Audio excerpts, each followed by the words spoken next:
All right, good evening. Welcome to the City Council special meeting of Tuesday, August 15th, 2023.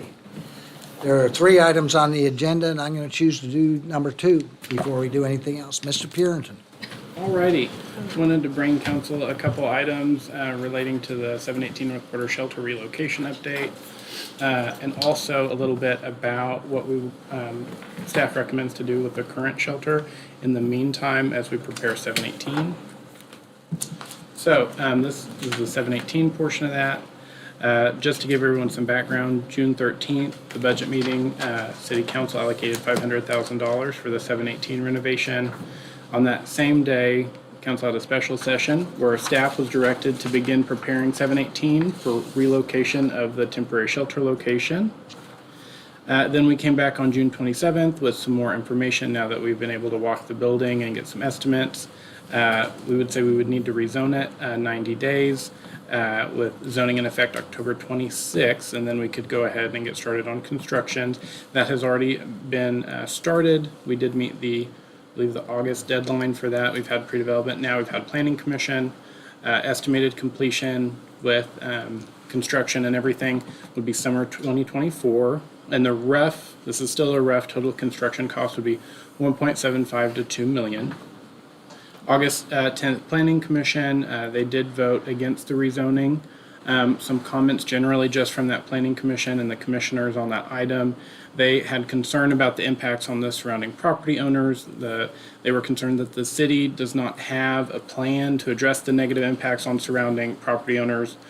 Some of them mentioned not having a plan for homelessness in general. And then I think one of them said, a lot of them did say that city should also at the same time prioritize affordable housing, because I think that was brought up in the public comment portion. Anthony, let me interrupt you. Oh, sorry. And I would like to say we are prioritizing affordable housing, and we do have a plan because we have a home-based action plan. So just to make sure that the facts are out there, even though our planning commissioners, I don't think, know of those particular plans.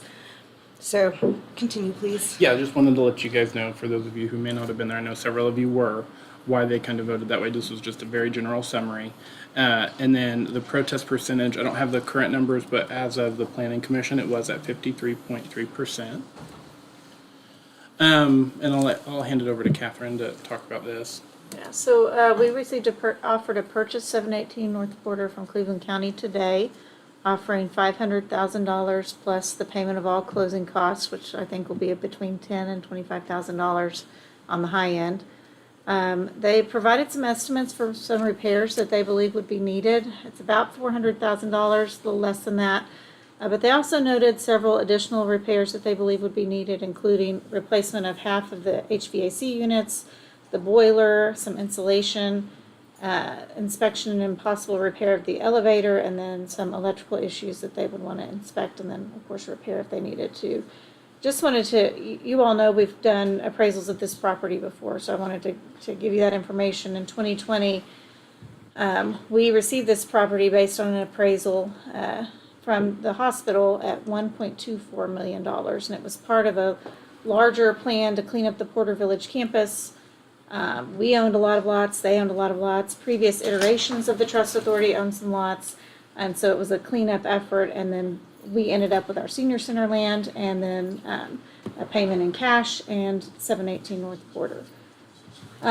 Sometime during, I think, 2021, the fire sprinkler lines froze during a winter storm. I believe it was an untimely winter storm, so in October or sometime when we weren't really expecting it, but it resulted in extensive water damage, and so we know there is damage there. We've gone in and torn out a lot of the drywall and things like that, found some old mold, cleaned that up, did those kind of things.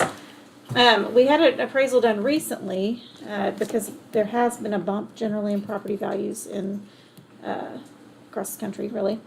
And so that appraisal said it was $1.1 million in its current condition, and they really assumed about $411,000 in deferred maintenance costs.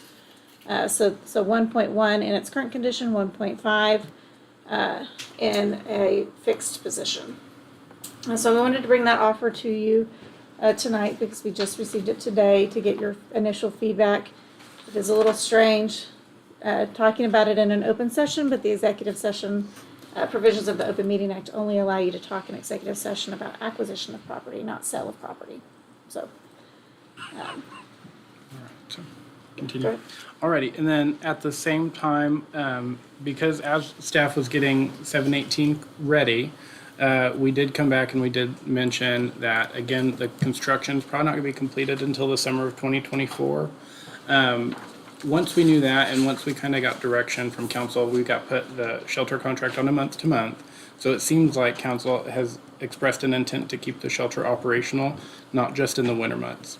So if we kind of go back, if you'll remember on the Gray Street, as it was originally contracted, it was only for the winter season. The building does not have a sprinkler system, and this is important because if you don't have a sprinkler system for this type of use, you have to, have what's called a fire watch. Essentially, that's the alternative to a sprinkler system, which is only really meant for a short period of time as you replace the sprinkler system or bring it back into compliance or fix it. That is $11,000 per month, right? We were operating on a very short timeline. We did not have time to put a sprinkler system in. And based on that and the amount it would take to put it in, it wasn't necessarily feasible just for that winter month. Then we continued it out for 3 months. But now that we're looking into keeping this location, at least for the next 12 to 18 months, we did the math because I wanted to make sure that if we could either keep the fire watch, or what would the cost of actually putting in a sprinkler system be, and would that save the city money in that 12 to 18 months that we're currently there? Not to mention, it would be safer for the people who actually are using the facility. What we found was that in cost of installing sprinklers, again, these are all very rough estimates. We wanted to bring it to your attention, and then you guys give us a direction if you want to go and quote all of this stuff. So these are just kind of a rough idea to get you guys started. Anywhere from $50,000 to $75,000 to install sprinklers at this location. If we were to stay in there for 6 or 12 to 18 months, we're looking at $132,000 to $200,000 in fire watch cost alone. So that is something that we could get rid of, and that would no longer have to be implemented under a fire code if we have a sprinkler system.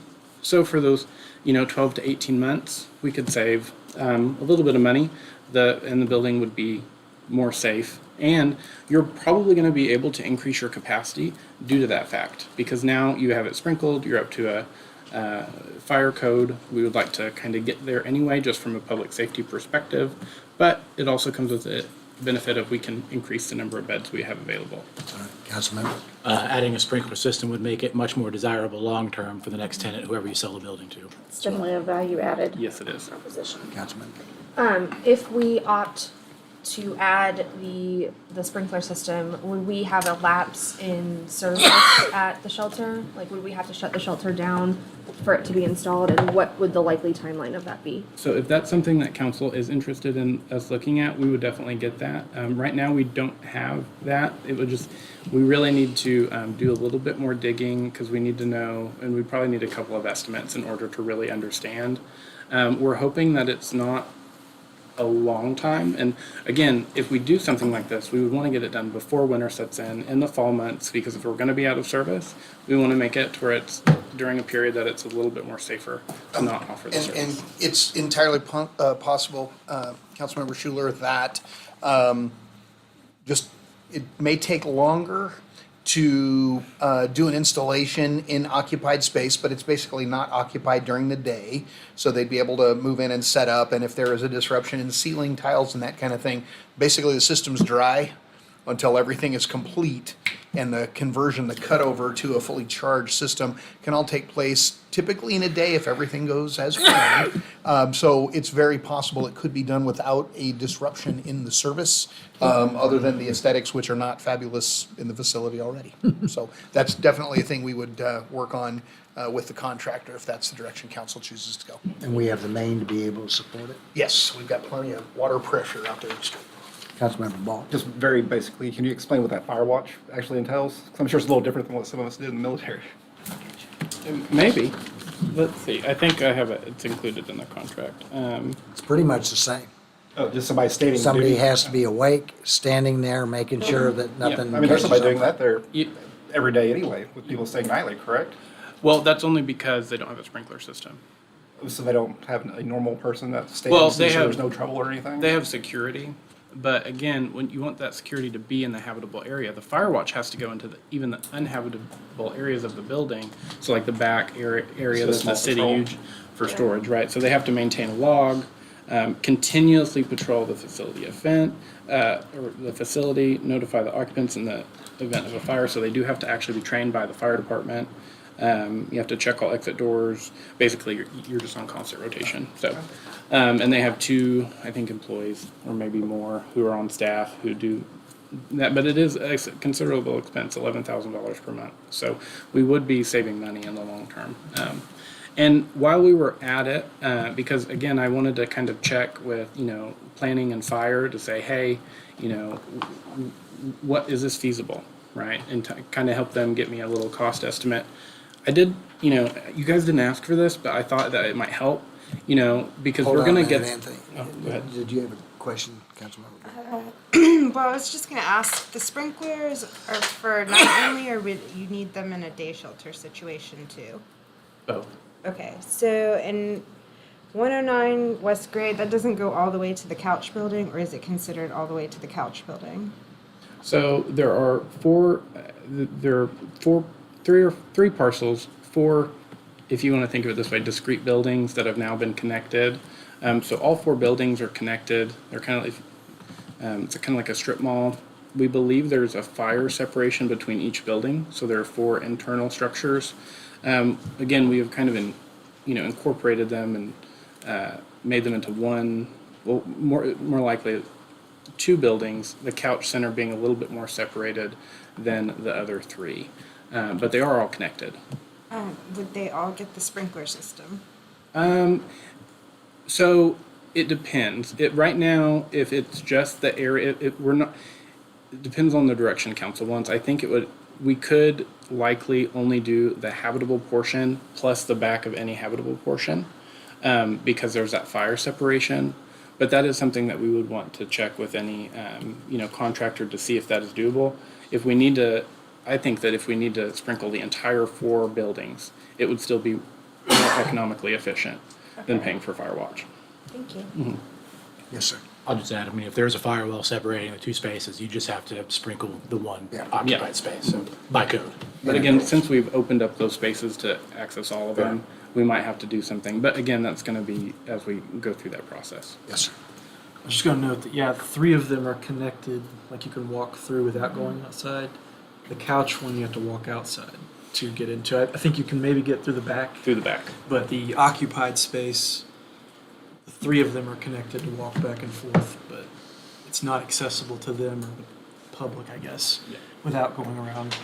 And when I was there yesterday, I noticed the couch part we weren't using for anything. It was lots of just random storage items, and AC Stuff. ducts, and it was interesting for sure. And you said the whole back would be potentially get the sprinkler as well. Yeah, so one from a resellability It's like Councilor standpoint. Peacock was saying about future resale of the building, like having it already ready for And different occupants in the future. so keep in mind, the front half of the building is habitable right now with the shelter space. The back half is for storage. There is not a firewall separating those 2 uses. So you'd probably have to sprinkle both anyway. Or build a firewall, which would cost more than what it'd be worth to just sprinkle the whole building. So. Alrighty, so again, we looked at this. I was talking to fire and planning and saying, okay, is this feasible to install sprinklers? Would we come out ahead in the long run? But what I also had them do, because right now we're at 40 capacity in the contract, I wanted to see if with the inclusion of the sprinklers, if we could increase that capacity. Because I didn't know how long the building would be out of service, I went ahead and asked them to maybe estimate if we did like a little bit of construction just to remove some of the walls. because this was previously an office space. And what you want for a shelter area is open space with clear sight lines so that you can maintain safety. What could we fit in there if we cleared out those walls, right? Which would be very minimal, just demolition, and then kind of putting it, basically just taking out walls. You don't have to replace them. I was pretty surprised with the sprinklers and taking down walls. The preliminary estimate from fire was we could accommodate 97 beds.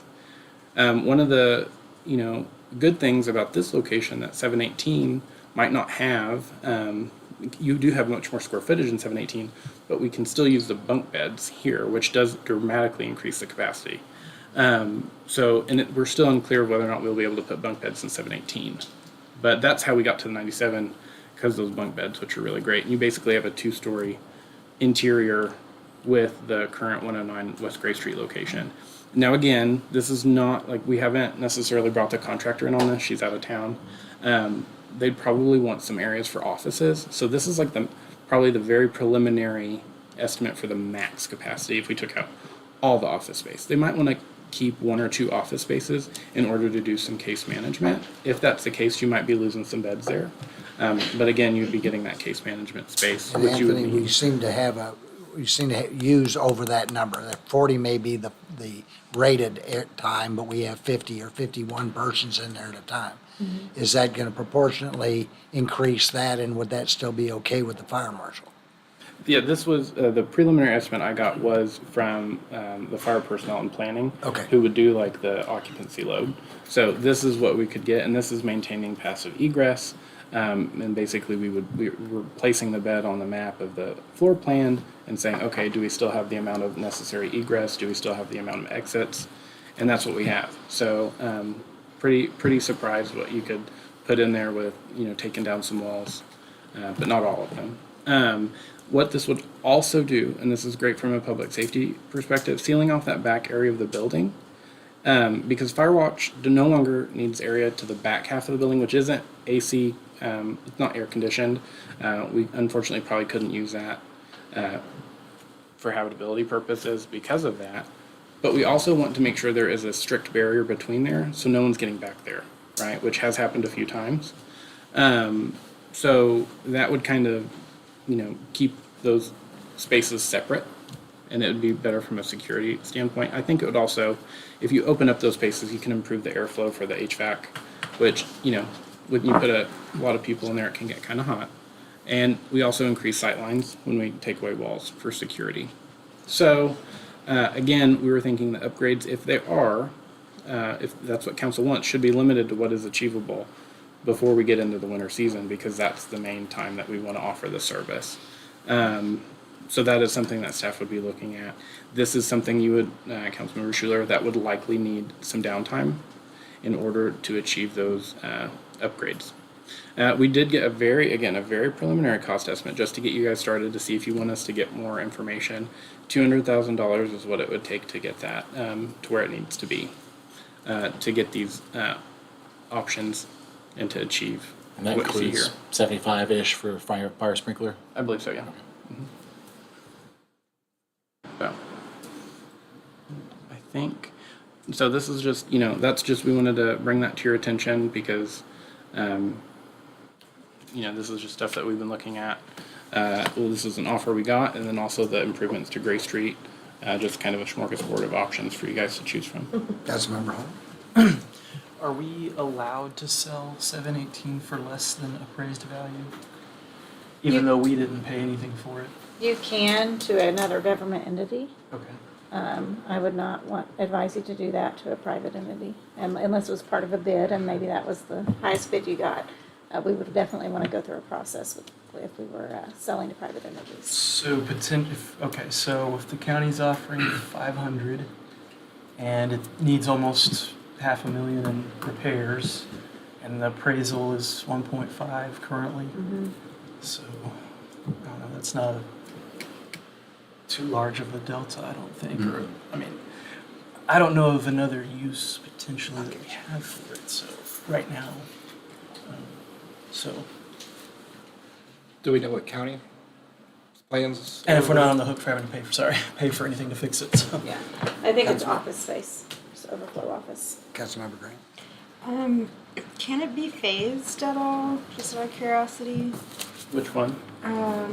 Well, it sounds like the sprinklers could Gray. potentially be done in a day. Sorry, gray. What about the wall situation? So Anthony, in this particular instance, recognizing that objective, in conversation with whoever the ultimate contractor would be, in these situations where we make special accommodations, and we see it in traffic projects, if we close the road on both sides, we can do it real fast. If we need to leave one side open and shift traffic, it takes longer, but the inconvenience is less. And if it is recognized that council's desire is to minimize the inconvenience on the occupancy, even if the ultimate project takes a little bit longer to do, that can be taken into consideration. And I think what we could do is put together a plan on how it could be phased to minimize the impact if that was council's direction. And the reason I ask is because case management happens in the evenings, correct? Yes. So that would be a disruption in those services if we didn't phase. The other thought is I'm okay with that estimate. I think, given the uncertainty around some other things, that we're going to be there a while anyway, and we already know we're over capacity. Yes, sir. So on item number one, I would definitely support letting go of 718 and using those proceeds towards our final permanent shelter. I think the offer might be a little skinny. I get it, it's got some warts, but I'd be interested to see if there's some way we could bridge the gap a little bit, whether that's a little bit of land swap or that's a little bit of, I think the closing cost is a good step in the right direction. So I'd like to see, those conversations go a little further. Getting quotes on the sprinkler system, I think that's a no-brainer. I think we have to do that. And getting quotes on the upgrade, I also think we need to do that as well. Because that's, like you said, that's going to be value added on the building regardless of what we do the next step. So I feel like we're making an investment that is going to pay dividends. To that point, and Anthony's in here somewhere. He's behind. The 500,000 that council approved in the budget for an investment in the 718, any issue if council said use that $500,000 budget to make these improvements on Gray Street? I would have to check on that because I feel like we transferred that for something already, at least some of it. So we, in the adopted budget, there was a $500,000 estimate. It may have come in as one of the latest budget amendments before adoption, but I think that was part of it. So general fund. There was definitely some money originally for design of what we were going to put in the 718 corner. I feel like we transferred some of it. Got it. So we'll verify all that for you, that what dollars you have available already in the adopted budget, that you could shift from one address to another to accomplish these tasks, if you so choose. And just last point, could somebody explain a little bit about some of the other improvements we're trying to make to the Gray Street location, such as the entrance and the screening and some of those other initiatives? It became apparent that we were not the type of neighbor we should strive to be. We had some boarded up windows because the windows got busted repeatedly, and after you replace the window several times, you just kind of figure we got to do something different. There will be some window screening that we think provides security on the glass. It's just inexpensive artwork vinyls that'll be applied. And I think with part of that remodel investment, the ability to do potentially intake from other points of ingress egress, just to make sure the sidewalk on Gray Street stays open for through pedestrian and traffic, definitely a goal. But we, heard our neighbors loud and clear, and we want to be good neighbors. I think we recognize the parking lot is substantially cleaner. There really haven't been the crowds of people gathering early. I do give credit to the operator for having those conversations with those community members to say, this is here for your benefit, and we have to be good neighbors or it won't be here for long. And they responded appropriately. So we'll continue to keep our ear open to make sure we are good neighbors that we would expect. I appreciate that feedback. I think it's really important for the public to know that we are making every effort to try and to make this as palatable as possible. Well, on that point, if I may interrupt before you do, I think this needs to start a conversation between all of us. Perhaps we can get it into part of it at the retreat as to what we want to do as a plan.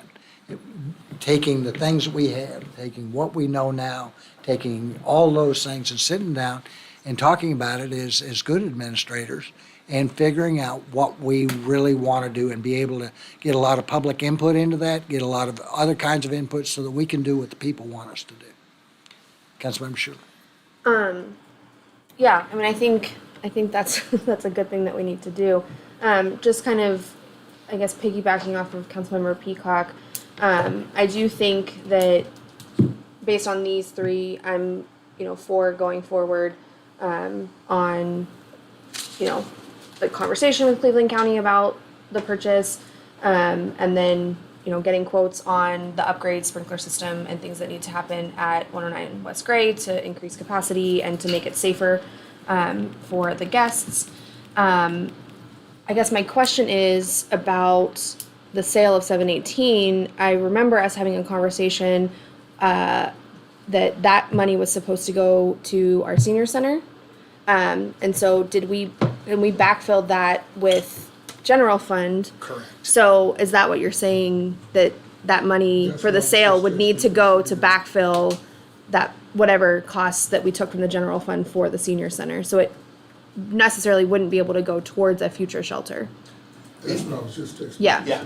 Okay. We think that may have been the thought. Yeah, okay, just trying to understand, I guess, funding wise and moving. But then we would be able to use the 500,000 that we appropriated for renovation at 718 for 109 West, or would we have to amend? You would have to do an action to transfer the money. Okay. But yes, you could. Okay, so we can transfer it to these upgrades, which would be less than the 500,000 that we currently have appropriated for upgrades. Okay. Councilmember Grant. So we couldn't apply any of that towards a fund for a permanent homeless shelter, since that is the ultimate end goal of the plan, is to have one technically by June 2023, 24/7. But here we are. So those general fund dollars, when Mr. Francisco filled the funding gap to finish adult wellness and education, it was originally one of those conversation topics about sales proceeds from 718. So general fund dollars did go to close the funding gap on adult wellness. Those are all discretionary dollars, and it's arguably 6 of one, half dozen of the other. You can put it in one pocket and pull it out the other pocket. Ultimately, when the strategy and location to develop that permanent facility is identified, in current budget resources, we'll dig and come up with what could be available for a one-time expense, like to develop a facility, and then future capital dollars would also be at your disposal. You can use your general fund discretionary dollars as well as general fund capital dollars on that construction project. So, and it's a thing, construction project probably take more than 12 months. You probably get 2 budget cycles to condition and make that happen. Okay, thank you. Okay, does anybody on council object to the, anything that's been said about going ahead with 718? Yes, sir. Don't object. I do support that. Just, like I said, I'm good with 500 cash, I guess. Giving credit for what it would take to fix the building on their part. And then that other 500 valuation, if there's some other thing that they might be able to offer, property somewhere, another building somewhere, I'd be interested in And whatever they might be willing to share. And with that offer, Mr. Francisco, I heard specifically Councilmember Holmes say cash, so we'll bring you over a bunch of ones and then your sacks for your counting pleasures. Yeah. Yeah. Does anybody object to getting more quotes on the sprinkler system and going ahead with 109 West Gray? All right, so yes, sir. Yes, until we start addressing the actual causes that's putting people there.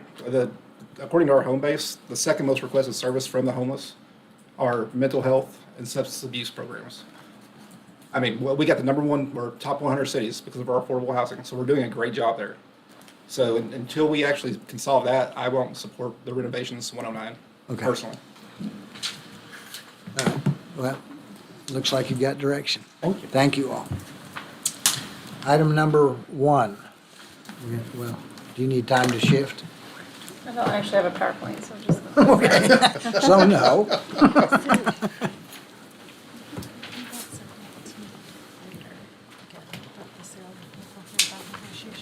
gotta get closer. Yeah, when we break into, I think, and we can bring it up. Item number 1, discussion regarding city's school resource officer program, including the public safety sales tax. Mr. Francisco prepared some financial analysis on what that budget impact looks like over the next handful of years. We have historically, on most years, deficit spent the public safety sales tax. And in conversation with Mr. Francisco back when the PSST was originally envisioned, and then when it was brought to a second vote to become permanent, there was recognition that, yeah, we weren't going to collect enough in that new sales tax to actually cover the cost of all of the personnel included in that vision. So we may, through this process, just get there a little quicker than might have otherwise been anticipated. But I thought Mr. Francisco did a really good job. He'll walk you through it, kind of show you what the picture looks like. We just want you to have that picture clearly in your mind. Okay, so I did prepare some based on my current understanding of what the proposals were, and I know that that's a moving target. But on the first page here, you see what the scenarios are based on.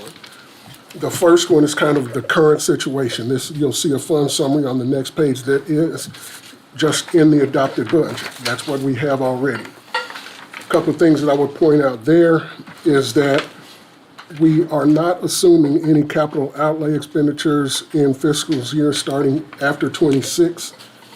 And we know that we are going to have some capital outlay expenditures related to the public safety sales tax, replacing police cars, replacing fire trucks, those sorts of things. But that's not in there right now.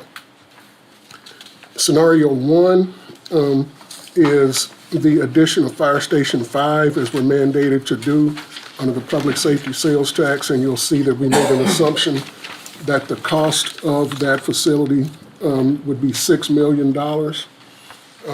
In the original public safety sales tax ordinance, the assumption that was made back then was that it would cost $3.5 million.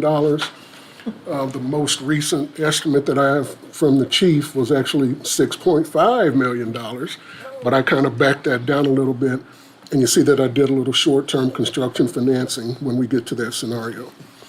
The next one, scenario 2, and we'll talk through each of these when we get to that. I just wanted you to see the assumptions here. Scenario 2 is the addition of the 4 resource officers that we are mandated to add under the public safety sales tax 2 ordinance. I assumed that we did not add any vehicles for those officers. We did assume $17,500 per officer to equip them. That's, uniforms, guns, bulletproof vests, and all of those things that those school resource officers need to do their job. We're assuming $134,000 per officer in the first year, and that's just based on the average of what we're paying now, and that would inflate by 5% per year, and that's the assumption that we make for salary and benefits throughout the fund summaries. You'll also notice that we assume that the Norman Public Schools holds static with their current contribution to the school resource officer program.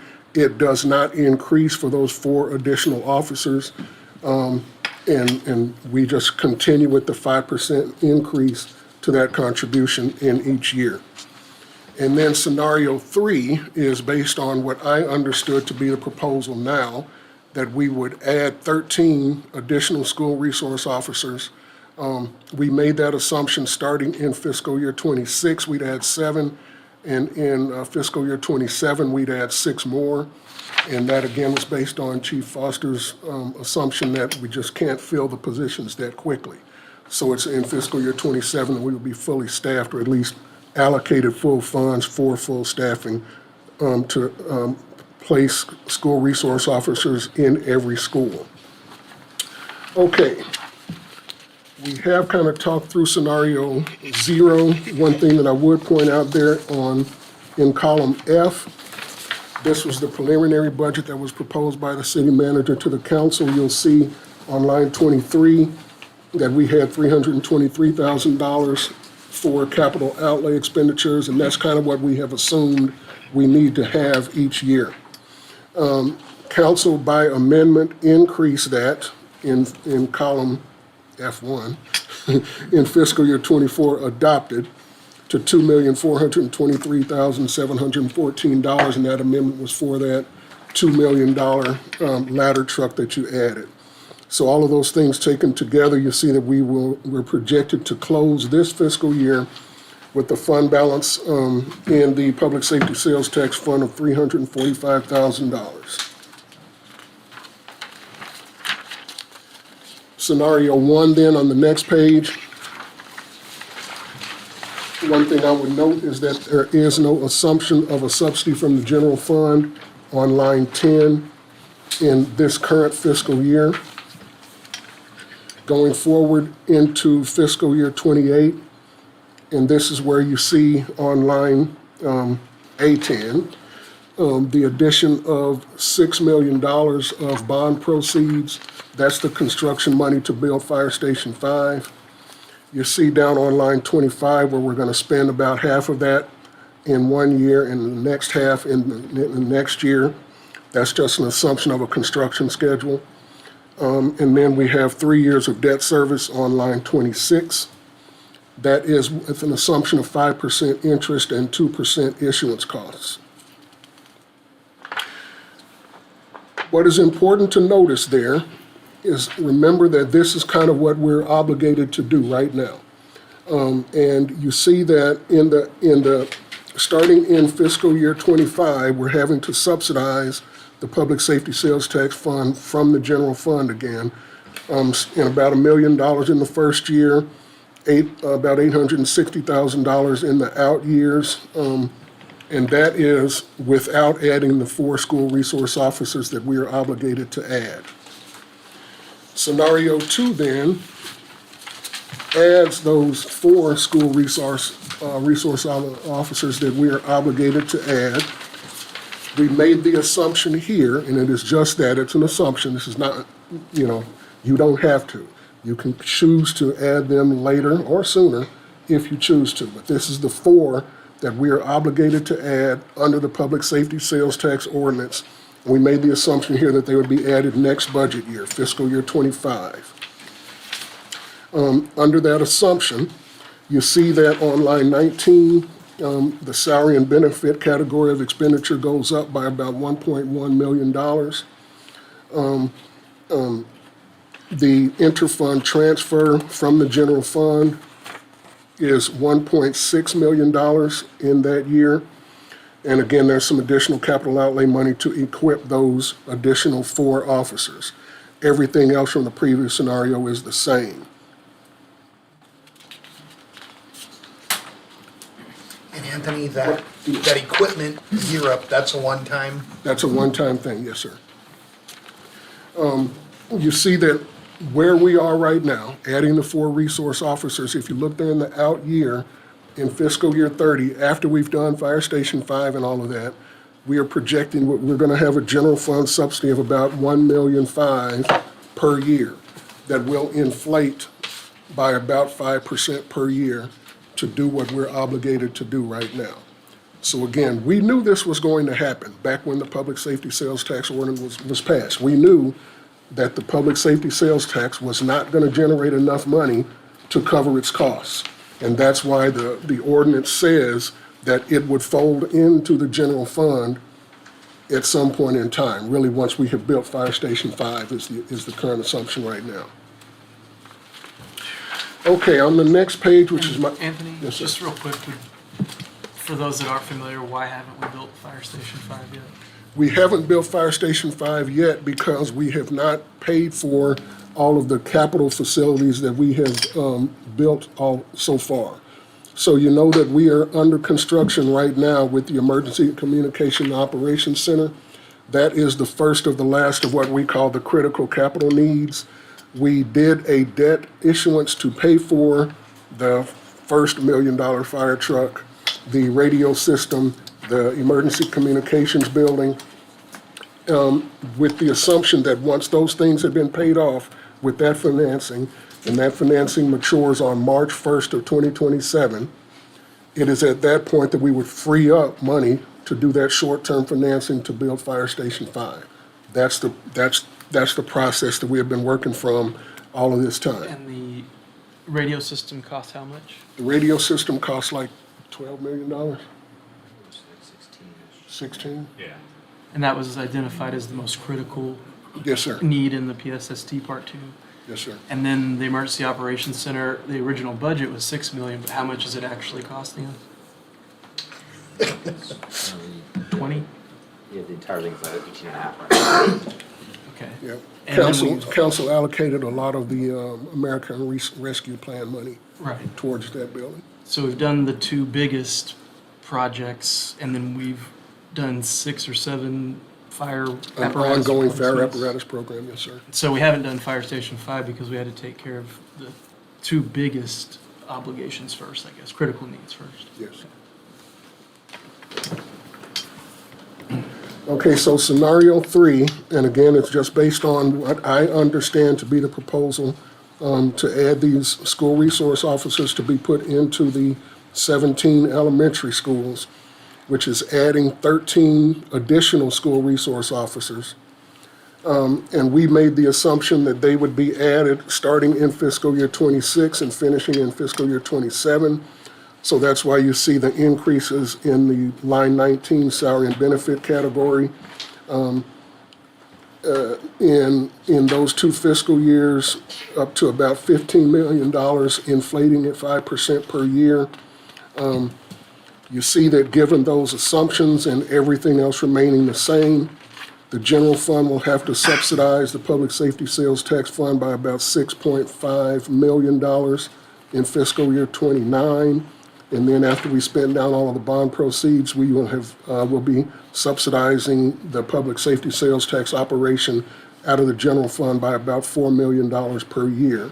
And that is in column L on line 10. Everything else is kind of held constant.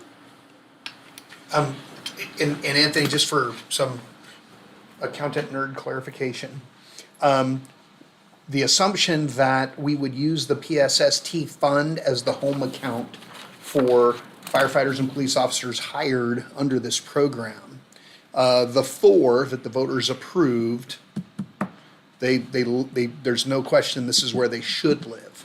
When you add 13 more, could we, Anthony, just stick them in the plain old general fund PD budget versus putting them in the PSST fund and doing the transfer? Yeah, these scenarios are really just to show you the effect of these assumptions. So that simplifies it. Again, 'cause we under the keep it on one PSST chart. ordinance, it's assumed that all of them are going to fold into the general fund once we've done the critical capital needs. 3/8% of the 0.5% goes to the general fund, 1/8% goes into the capital fund to replace police cars and fire trucks, basically. Just trying to understand scenario 3 here. I know there's 17 elementary schools. Why the 13 SROs? We added 4, remember, that So we're that obligated include, to okay, do already. okay, just trying to understand that. Appreciate that. Yeah, under the and current this- plan, those 4 would float between the elementary schools. That's the current plan. And I know Dimensions is kind of like the 18th school. Yeah, and I was not aware of that actually until just recently. I had that they had this agreement with the county to staff Dimensions with the school resource officer. I didn't actually realize that. I was not aware of it. Okay, that's good to That know. would probably stay as a county place. Okay. As the thought, at least the understanding that I have of it, is as we grow with these people, should you allow it, we sit down and the county starts using their people in other ways. And we go back to having a fully manned Norman PD. SRO program. It's just I've been counting numbers all day of how many elementary school deaths there have been since 2000. It wrote grim task. I forget what my number is, 87, I believe the number is. And it's not as large as 87 is correct. It's not as large as high school, which is nearly 3 or 4 times that. The thought of one child doesn't even have to be mine. It just, Well, I'm the parent of 3 elementary school kids, and it just eats me up. Yeah. We've had a I know lot what you of encouragement from PTOs and PTAs to get more people in there. The people want to stay safe. The school system itself, I didn't bring my sheet with me, but they spent a lot of when we did the bond program, prior bond program for the school system, they hardened every entry. And they basically did what we had to do in the service. You got 1 point of entry, it's hard, you can't get in another way. They're going to increase that security in this $353 million bond program. They'll increase the security in that.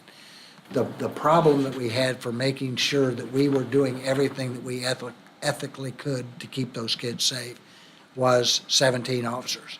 And the sheriff was brilliant in saying that we can find those officers if you can take them away from us as we go down the way. Okay. He could fill the gap in the meantime, and that's a tremendous thing, and I thank you, sir, for that. So that's the proposal, is that county officers would basically fill the gap until we were able to staff up and, And then we give them back out. They've got plenty of stuff to do. well, I mean, I appreciate, county being willing to step up and be a good partner in this, so that means a heck of a lot to forget me, who so. was I think he's first. Councilmember Holman? So, Anthony, the ability of the general fund to make that type of subsidy, what is your opinion about that? I don't think it's sustainable. I mean, there would have to be some choices made between other services to pay for that ongoing $4 million per year, And what is the current rate of the public safety sales tax? 0.5%. So, what, just rough math, if we were to propose a rate increase to the PSST to a full percent, what, or even a quarter, so 0.75. Yeah, if you, What would again, that do? we're projecting that the 0.5% is going to bring in $12.6 million this year. So if you increased it by another half, 1/4%, that would bring in potentially about $6 million more dollars. So if we went from a half to 0.75, That would that could potentially bring in 6 million. to make it cover. about 18, yes. And along Councilmember Holman's line of thought, pretty much every year, when we bring you a budget to consider, we go through an exercise and evaluate personnel requests. And we look for, where that need is and who's underwater and where can we improve customer service to our public. And a lot of that has to do with council's goals and objectives. What are the things council is interested in achieving? And your goals and objectives become our marching orders. And we'll be bringing you here in the next couple of agendas, as I look back to the majors, a recommendation for a contract to initiate that public safety study that came out of last year's goals and objectives. So that's coming into focus pretty quickly. What we recognize, and this is part of that exercise we're going through as we approach the SEC, we look at our SEC neighbors who are smaller in population, but substantially more heavily staffed in all departments, and we scratch our heads and think, how do they do that? And what they have shared is, they do anticipate substantially greater revenue coming in as a result of that SEC movement. Will it happen? Well, we hope so. Can't guarantee you a penny of that. They also get property taxes. We don't. And I don't know if the property taxes are, how they are impacted by those big crowds of visitors. That's an interesting analysis we'd love to do. And The thought that if council says this is a priority, it would obviously shift our recommendations on staffing changes. If the public safety study says, council, you're really low and you need, pick a number, 30, pick a number, this is, a step in that direction. And could we absolutely use the control rod and slow that down as we go fiscal year to fiscal year? If the revenues continue to be solid, we can pace ourselves with the number of people we put in the academy to make sure we do not overextend So ourselves. just remind us all how many positions were requested in this year's budget? Citywide, cities. 70, 75. And how many did we I think fill? we funded 11. We funded 11. And we've had our, 2 record years of sales tax growth. Correct. And we were still only able to fund 11 out of 75 requests. Yeah, we jumped from low 50 million a year in sales tax revenue and up to, now we're in the 71, 72 million strata. We took a big step up, and it happened during COVID, which is still just amazing to me. To be fair, over the last 2 or 3 years, we've added about 30 positions. Yes. So it's just a matter of, prioritization, and your priorities become our priorities. And increasing that PSST rate by another 1/4% would bring our total to 9%. Yes, I believe that's our current I believe it. 8.75. 8.75, yeah. So I agree with Anthony that it doesn't seem like just the general fund alone would be able to bear this by itself. And if we're the only entity that's contributing to it. So I don't know. The school system's actually putting in. They would continue their they same. continue their- That's what you assumed in here, didn't you? Yes, sir. I did not assume that they would increase when we I don't increase. think they will. They have the capacity. Yes, ma'am. Yeah, so I guess, a bunch of questions. I apologize that I wasn't here last week to have, the ongoing conversation about this, but I guess my questions are around that MOU with NPS. And I think they approved an MOU with the county last night at their meeting. How much are they paying the county to do this service for the 10 officers that the county is going to provide? They're not paying anything from what I understand. I saw a draft of the MOU. I haven't seen the final, but I've talked to counsel for the county, and my understanding is that agreement was that they would provide the 17 officers contingent on the city's approval of a 3-way agreement where we would be providing the funding for those positions. So we are paying for the county positions. Correct. Okay. See, this is where I start to this gets a little wonky for me. Because, and I think that there were some concerns that were brought up too around communication between the two agencies and, how that's going to function. And, who is going to be elevated to positions from county and the way that those officers are going to be trained. So I have a lot of questions about how that's going to fit with our current program. So I don't know if the person who oversees the SRO program right now is here. Yes. Major Vincent. Okay. So what do you see as the communication or being able to work, I guess, seamlessly with the county as this 3-way agreement between the city, the county, and NPS for staffing up at the elementary schools? We have a great relationship with the sheriff's department, so there would certainly be some logistical pieces to work out, but I don't think that those are insurmountable by any means. On the communications side, Councilmember Schuler may be even referencing the difference between our radio system and the system utilized by the county where channels may not. Yeah, we just met with the sheriff, and they're trying to get some radios currently that will go with their first few people to try them out, and we can program those radios. They will work on our system, so that hopefully they can get here pretty soon. And he expressed that, and we hope so too, that eventually they will be on a Harris system also. We just don't know how long that will take to get there. But our hope is that we would all be on the system because it would be county. More, I think, is coming to Harris, and Oklahoma City is on it. Okay. And then I have a question too around, I guess, laws and the who has to adhere to city ordinances and state law and what that's going to do if we have county officers in our schools. Like, will NPD be the lead agency on any investigations that are happening in schools? Like, how talk us through what that's going to look like. You know, we've discussed that too, and they would handle anything that's immediate. You know, they're gonna break up a fight, they're gonna handle anything. If there's a report of molestation or anything going on at the school like that that would require a report, we would still go do that. Our SROs would still go take those reports, and we would follow those cases through our system. They're there for those immediate needs if something has happened. Right. And then can we address the difference in who adheres to what law? Like, because county is state, and that's a court of record, and we at the county level or at the city level are not. And so there's some, I think, issues with students having, you know, criminal files at the state level if we have county officers there. Like, what is that going to look If they're juveniles, like? they'll still be confidential. Okay. Yeah, so that won't change that, but county officers can't file municipal charges. We do have an agreement with OUPD, but I don't believe we have one with the county, so typically they would be filing state charges in district court.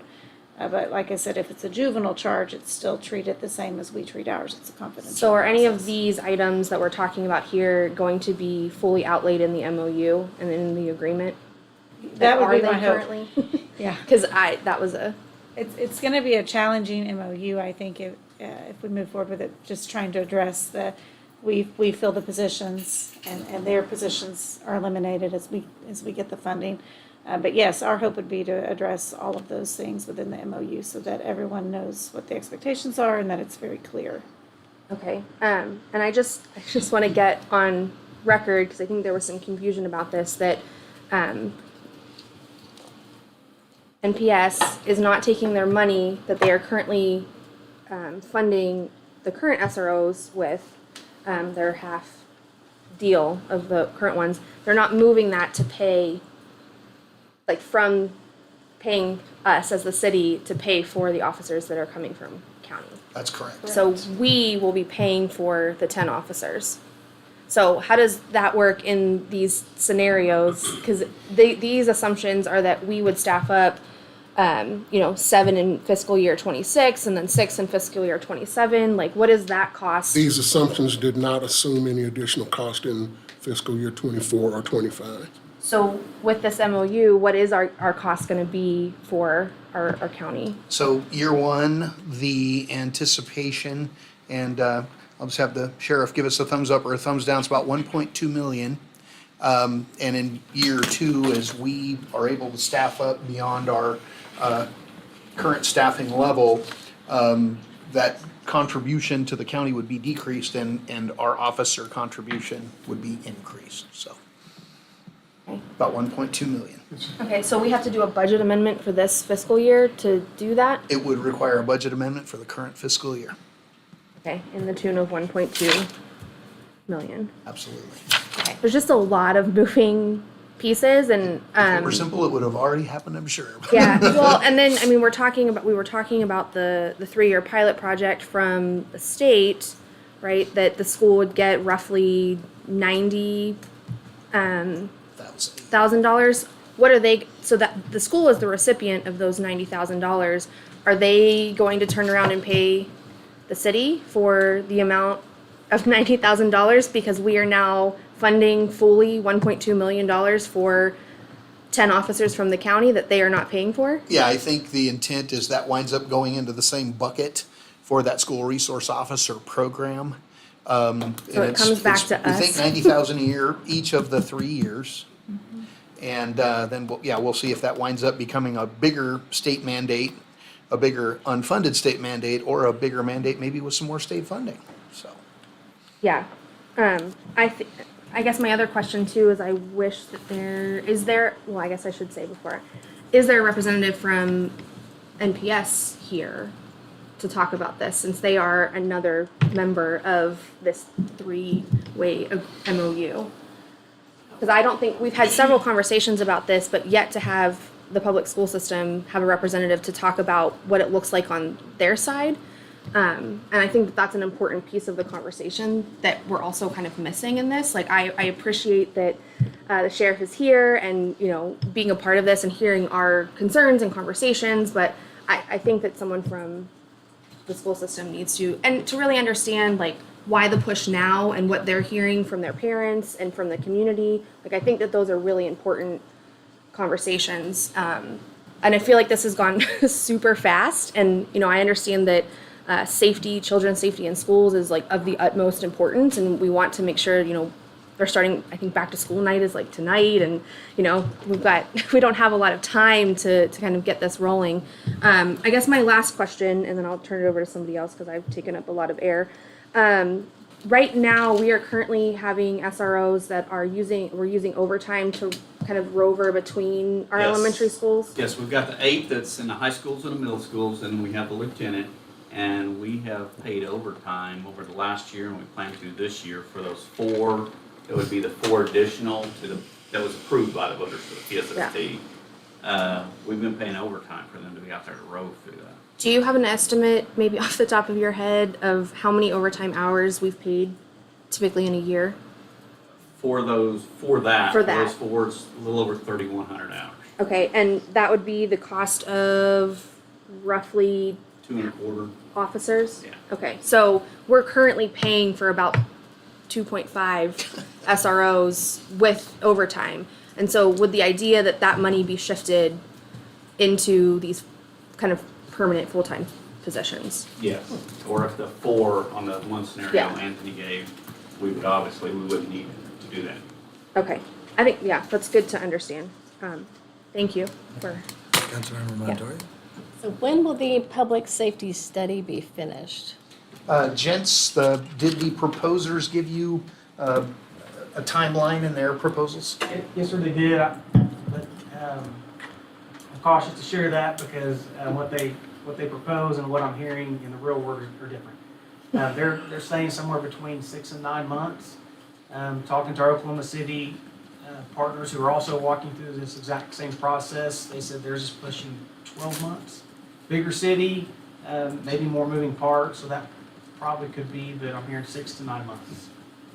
And then have there been any discussions with Norman Public Schools on possibly increasing their contribution on their share? Because according to their audited financial statements, their revenues increased over 20 million, so. And I know their enrollment estimates, typically when their budget grows, there's a lot to do with average daily attendance from that student population. Their projections for the last couple of years have been relatively flat. The discretionary portion of their budget, approximately 7% of their budget, is discretionary. And in those conversations, when the state provided the teachers a raise, the state funded the raise, but the state did not fund the increased cost of benefits that go along with the salary increase. And that's chipping away at that 7% discretionary number they have. I think excellent question to say, tell us, Dr. Nick, about this bump on the revenue side. Tell us where that comes from. Great question. We can have that ironed out and brought back to you. We have been in those conversations with the school superintendent, and this conversation was driven by some PTA parents from the Monroe school. And it was an interesting conversation in that they recognized their initial response was, well, we want to pay to make sure we have an SRO at our school. And in that conversation recognized that it sure doesn't feel right that parents who could afford to pay for additional security got it, and parents who could not afford to pay for additional security didn't. And they said that was reason to pause to say we need a different approach, because we shouldn't have haves and have-nots when it comes to the safety of our schools. I thought that was just kind of a fascinating realization that came from their conversation with the superintendent. Oh, Councilmember Grant. Quick question. So, if I'm understanding, we would be paying for these county officers, correct? And then, so what was the reason that the county is not paying for their own officers exactly? Is this PSST thing? It's an additional duty for the sheriff to do this. He had you had just dimensions, is that correct, Sheriff? That's correct. And so, and now what he's doing is he's expanding those Who duties pays out. for dimensions coverage? I don't know. It comes from the school district. And it's, I don't know if it's one officer or two officers. Just one officer. One officer dimensions. And that's been a county office for when my wife was out there teaching, so. Okay, I was just having, as it's so often said in here, heartburn about paying for all of that. So I was kind of curious about if you guys could pay more. Or the NPS can pay more. Making it happen however it needs to happen. I think 1%.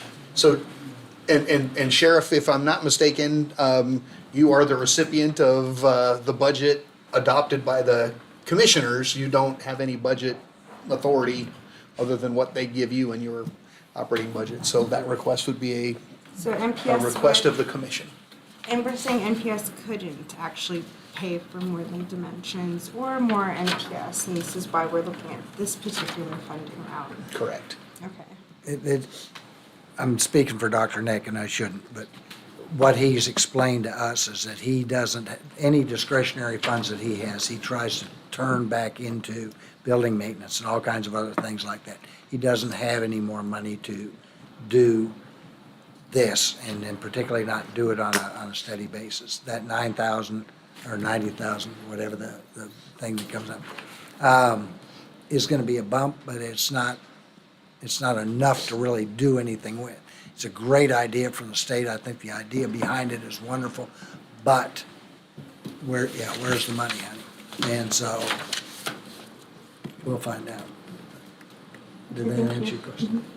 I guess to that point, I wish Dr. Migliorino was here so Yeah. that we could ask him directly. I understand that the school district has budgetary constraints just like we do, and it's all about priorities and how we allocate our different funds. And so to say that they don't have the money, do we have the money?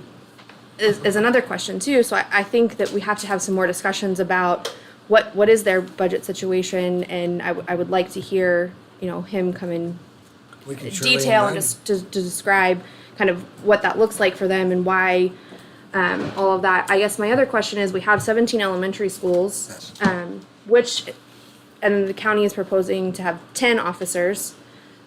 Which 7 schools are left off the list? They won't And how be. are they being We're gonna have prioritized? to part-time them at the beginning until we get people. It'll still be a shuttle game until we get people that can be there full-time. One of the things that we also, I think, forget about the SRO program is it's not just a security guard guy. It's a friend. They do all kinds of wonderful things with the kids. Do sports, they just keep up with the kids. And in doing that, that's why we want a permanent person at each school so that that kid can come in, and if they've got a problem, they can talk to that officer about that. They can do the things that they need to do, just like you would a prime teacher or something like that. Sure, I understand what the SRO program does and, Oh. what the impact can be. I guess some other questions around the county officers that are going to be, trained up to be SROs. They go through the same SRO training that our officers would? And how quick? It is, it's the same program, we're Okay. anchored into the same program. And how quickly can they go through that program to get them into our schools? Because I imagine that that's quite a training to be able to do all the things that they're being asked to do as SROs. Mayor, would you like me to speak to that? or- Yes, please. Yes, sir. So, to have the protection, these are going to be certified police officers. They can go in and do that job. I already have several deputies that are naturally certified. First discussion on this was July 21st. So, obviously, I would not be able to have these new deputies trained that fast, but I would anticipate by next summer, we would have them all through the natural training. Okay, so we would have to, so I guess the question is, would they be able to be 10 in the schools right now? Or we'd have to wait until you get enough officers trained, so it would not really happen until next school year? believe it's September 8th, I think, I'm going to have 10 deputies ready to go. And my goal is, and I think it even before Christmas, to have all 17 positions filled. Okay. But they're not all going to be trained before they, They're all going to be certified police officers. not police officers, I'm saying have the additional SRO training. No. No. They will not. Okay. Unless I can find individuals that are already certified. Okay.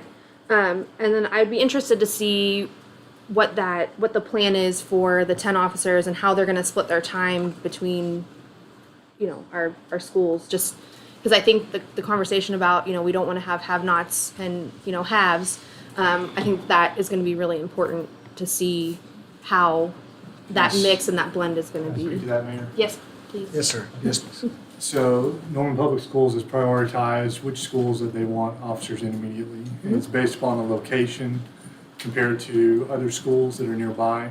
And so what they're looking at is the proximity of an officer being able to respond quickly to an area. So I have that list. I'm the captain over the SRO program for our agency.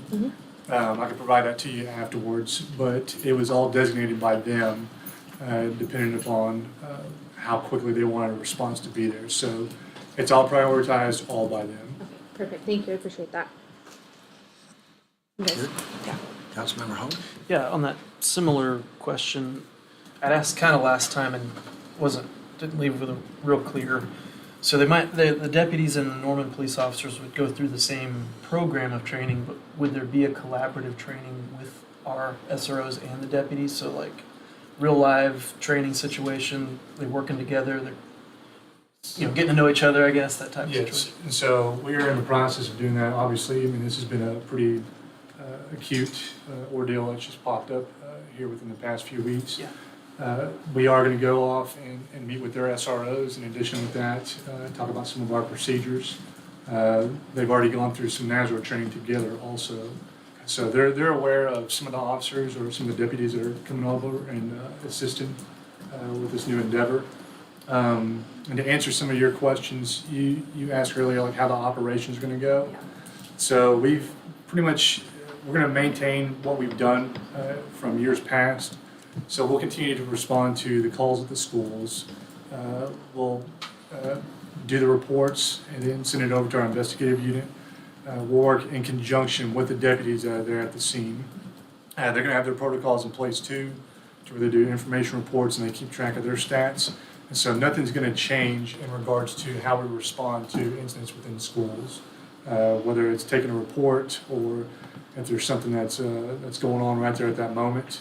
The main part to this is that now we'll have a deputy there to assist with the overall response. And in their role as an SRO, would the deputies answer to the commander of the SRO, the team U, or? So we'll have to Officer work in Jeffrey or- conjunction with each other. They'll have their own chain of command that they'll respond to. Same with us. Our officers will respond to our chain of command. And so we had a meeting last Tuesday in fact, and we kind of lined stuff out about how each agency is going to work with each other. So the communication, obviously, there's going to be some hurdles with the radio systems, and then just, whenever you start a new endeavor, period, you're always going to have those gaps in communication. We'll figure that out as time goes on, but it's something that we're going to work towards together. Okay, and then on one section, maybe this is a legal one, under additional personnel under the current agreement, it says, nothing in this agreement shall create liability on the part of the city or MPS for personnel hired under this section. But then on the section under insurance, it says the city is self-insured. The city shall provide workers' compensation insurance in the amount required by Oklahoma law for all employees engaged in work as a school resource officer under this agreement. So are we liable or not liable if a deputy gets injured in their duty as an SRO? No, I would say no. What this agreement says, and this is just our agreement with NPS, addressing liability, the insurance section is just talking about our responsibility to provide insurance for our employees, but we would not be required to do that for employees of another entity. And we'll make sure all of that's clear in this three-party MOU. Okay. I think what I'd like to see first maybe is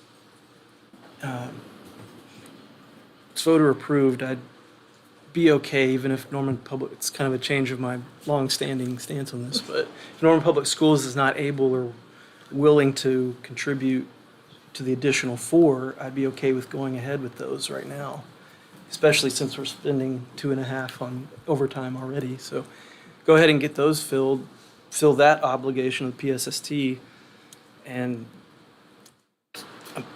with a 3-entity equation with the MPS, the city, and the county, I hate for the city to be the only one with like the additional cost burden. So The county, the school system normally gives us what? per About year? 700,000. And where does that go? So that's their contribution. And Anthony Goes into deposits the that. PSST fund. Yeah, into Right. the PSST. And that's their contribution. So they're at 700. right, and I mean the additional ones. So Yeah. fill the 4 that we're voter obligated to fill, and then the remaining 13. I mean, ideally, it would be the 3 of us maybe, or some equation of funding that isn't entirely on the city, but. And Yeah, I mean, I'm open to whatever conversation, whatever solutions we can come up with to do that, but yeah. And if you think about it as a relatively short-term scenario, potentially a 3-year scenario, where the county has bodies available that we do not have, if that's the direction council goes, I think there is a conversation that could be had with county commissioners on that subject.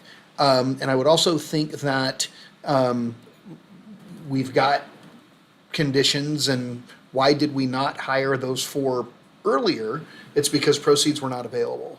And in such an agreement, it could also be said in those out years that if funds are not available, the economy goes in the tanker, we lose 10 million in sales tax, we won't be hiring 17 more. That's how we make sure we don't go underwater. We start slowing down on the hiring process. And that needs to be accounted for. Well, and like I mentioned before too, that would be in addition to just the general staffing of the police department and all the other departments, as we mentioned too. And to Councilmember Schuler's point, you know, I agree with MPS of wanting to prioritize taking care of their facilities and things, but it would seem to me that a lot of school districts are making security the number 1 top priority and everything else below it. So is it the number 1 priority for Norman Public Schools to add these officers budgetarily? And can you spend bond money on salaries, which I don't think Right, you they can do. can't. So their general fund, I mean, so yeah, that's a tough situation for schools where they can only get voter approved funding to build stuff, but they can't staff anything. So anyway, I think it's a good continuing conversation we've got to have, how we're going to fund. It's interesting, when we find those, I can't remember the citations, and I found those 2 laws that basically were funding this. It was a start at something that our state government was trying to do to make things better, but it just wasn't a big enough bucket that came down out of they had a certain amount of money, and money's always finite. Yeah. And they divided it up between the 170, whatever it is, school districts that they had. And I thought at first, well, Oklahoma City and Tulsa are gonna soak that up because they do it by population, but they kinda did it in a very across-the-board system. So school systems like Fox and stuff like that will really benefit by it, but Norman and probably from about number 6 sized cities up, not as much. So I think we could go forward with the 4 that are voter approved already and try to figure out some joint effort on the 13, including paying for the deputies in the interim, if that's the way that MPS wants to go. You want a study session on that? Do it at the next time that Brenda has a, And yeah, see what the county commissioners, and especially since there will be a new one, I guess, and shortly, but we'll have Could potentially agendize it as a joint session. that'd be good. I don't think we've done that. Because usually when you only get, when 2 of them's a quorum, that makes it tough.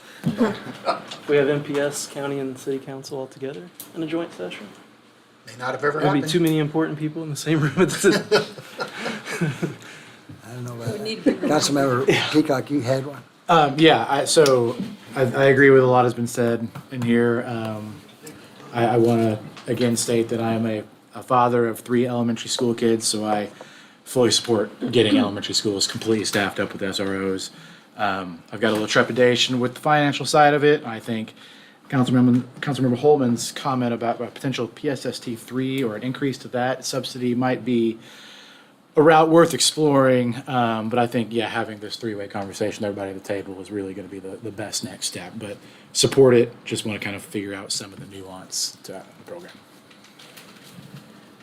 Yeah, I'm definitely for having a joint session of all of the, I guess, decision makers around what this MOU is going to look like.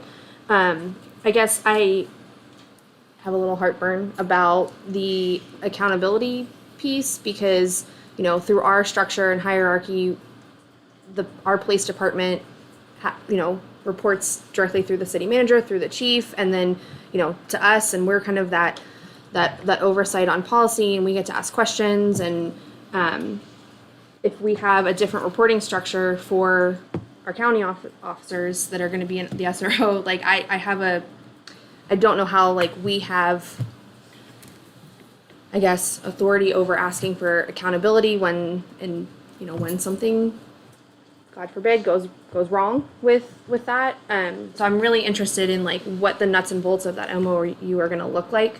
So I think that without having, you know, all of the entities at the table talking about what the financial piece is going to look like, talking about, I guess, the details of what that MOU looks like, it's hard for me to know what the future is going to look like for that. So I'm really looking forward to a fuller conversation with all of us.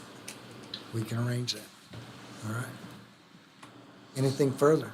We'll try to have what draft language might look like and might include, and be great to get input and push on pieces and squeeze other pieces of what that 3-way agreement might look like. And to be clear, I would support a budget amendment for the 4. I would too. We could talk about that more on Friday maybe, but I yeah. think, and that's the oil that's needed for that transmission, because I hate taxes, but 1/4%, if that makes that much difference. Yeah. It just PSST, as it came down, even from the beginning, was too weak a T to be able to solve anything. Unfortunately, it takes money, and there's, Going ahead with the 4 makes sense, like I said, about the overtime thing. It just doesn't make any sense to keep spending that much and spreading those officers we do have. similar system to thinking about the fire system in there. It's cheaper to build the system correctly than it is to have a fire watch. Yeah. So, And just a thought, even, I was surprised at how far the needle moved on 1/8% for public transit. An 1/8% would probably fund just the 17 additional positions, Anthony. Don't put him on the spot Get out your like crystal that. ball. What's the public transit revenue line? Yeah, that's right, I should have. But yeah, I think it's. I think it'd be about 3 million. Yeah, I mean, it could be an 1/8% question. Yeah. Oh, yeah, because you're saying the voter-approved public transit tax is Yeah, a quarter of a, not even a 1/4%, 1/8 of a percent. Yep. So, and that I think generates it brought in 3 about 3 million. Yeah, yeah, okay. It's worth, Pursuing, yeah. we're good. What we need to do next, item number 3, is going into executive session. You want to take a 10-minute break? We'll go into executive session, allow everybody to move around. Yeah. Let's come back at 7 o'clock, please.